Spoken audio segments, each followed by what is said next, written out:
Nakatatak na sa kamalayan ng mga Pilipino ang longest-running noontime show ng bansa, ang Eat Bulaga. Papalit-palit man ang anyo ng programa, mapabagong sayaw, kanta o anumang pakulo, huling-huli ng Eat Bulaga ang pulso at kilite ng masa. July 30, 1979. Unang ipinalabas ang programa sa RPN Channel 9 sa pangunguna ng comedy trio ni Tito Soto, Vic Soto at Joey De Leon, o mas kilala bilang TVJ. Si Joey ang nakaisip ng title na Eat Bulaga, habang si Vic naman ang lumikha ng theme song. Ang Production Specialist Inc. ang producer nito, pagmamay-ari ni sportscaster Dick Ildefonso at businessman Romeo Haloshos Sr. Suntok sa buwan ang kanilang pag-ere dahil katapat nila ang higanting student canteen ng GMA Channel 7.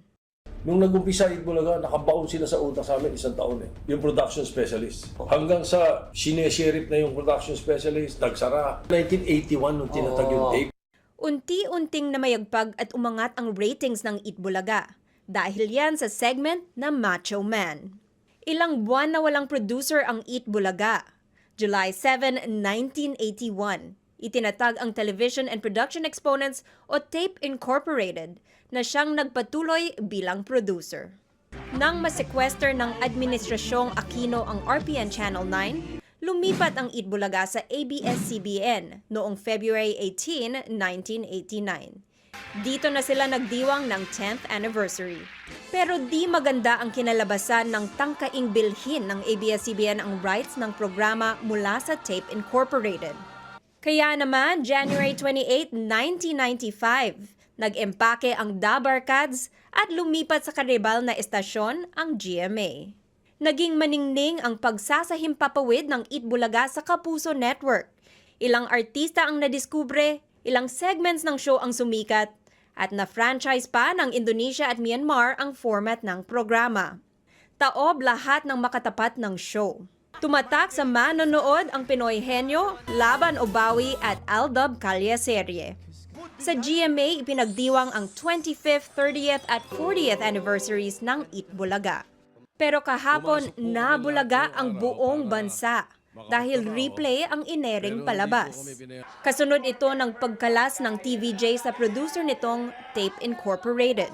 Nag-ugat umano ito sa power struggle sa programa at mga utang na di nababayaran. Sinasabi nyo, kaya pumapasok itong grupo ngayon sa tape at papasok sa Eat Bulaga is because nalulugi. Pero, merong mga ipapasok na tataasan na sweldo at merong ibababa. So, inalam ko at nakuha namin sa SEC, yung records, na 2021 na lang muna, merong net profit ng 213 million. May isang member ng board sila na kung ano-ano sinabi. Na-interview, we were hurt, we were surprised, we were disappointed. Almost 1 year ang utang mo kay Vic. Almost 1 year ang utang mo kay Joey. At may mga sales people na hindi nakukuha yung kanilang mga komisyon. Sana pupunta yung pera.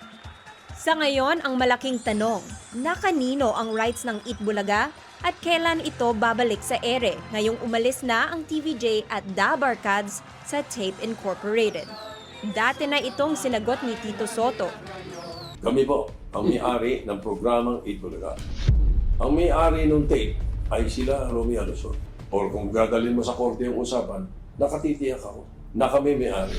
Ganun ang copyright. With or without a copyright, ganun ang kalakaran sa mundo. Kung sino nag-imbento, sa kanya yun. Sa muling pagbubukas ng telon ng Eat Bulaga, may ibalik pa kaya ang 1,000 isang tuwa? Eat Bulaga! Eat Bulaga! Eat Bulaga! Abangan ang susunod na kabanata.